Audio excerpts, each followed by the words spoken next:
Je vais pas vous cacher que parfois elle revient les larmes aux yeux, là, elle est vraiment à bout. Alexis Lampron est le conjoint de Marie Trudel, infirmière clinicienne au CIUS de l'Estrie. Quand elle commence à travailler, elle ne sait pas quand elle termine. Est-ce qu'elle va faire 12 heures ce soir, 16 heures de suite? La jeune infirmière est au quotidien obligée de faire du temps supplémentaire obligatoire pour prendre soin des patients. Les heures s'accumulent, la pression aussi. On vit vraiment pour son travail puis autour de ça, là. Et le jeune couple n'est pas seul. En Estrie, le temps supplémentaire obligatoire atteint des records. On s'est dit, ça n'a pas de bon sens. On ne peut pas laisser les professionnels en soins comme ça. Allez, filles, on est solidaires! Le syndicat des professionnels en soins des cantons de l'Est, affilié à la FIC, se mobilise. Il faut planifier la main-d'œuvre, il faut être attractif, il faut se démarquer. Il y en a des façons de se démarquer. Il y a d'autres établissements qui ont déjà commencé à avoir des mesures innovantes. Pour l'instant, la profession souffre de conditions de travail difficiles. Le jeune couple, Marie et Alexis, repousse même l'idée d'avoir un enfant. Bien, c'est sûr qu'éventuellement, avec des enfants, je me vois pas continuer dans ce milieu-là.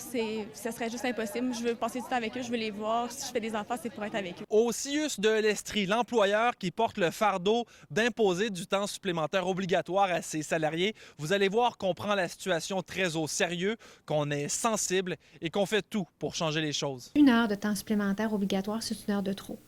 Alors pour nous, c'est un enjeu extrêmement important. Au CIUS de l'Estrie, on gère pas moins de 18 000 employés. C'est immense. On réussit toutefois à limiter le temps supplémentaire obligatoire à moins d'une centaine de quarts de travail par semaine. L'enjeu majeur dans notre système actuellement est vraiment la rareté des ressources. La solution passerait donc par le recrutement, mais difficile de recruter quand les conditions de travail sont jugées aussi difficiles. Alexis Tremblay, TVA Nouvelles, Sherbrooke.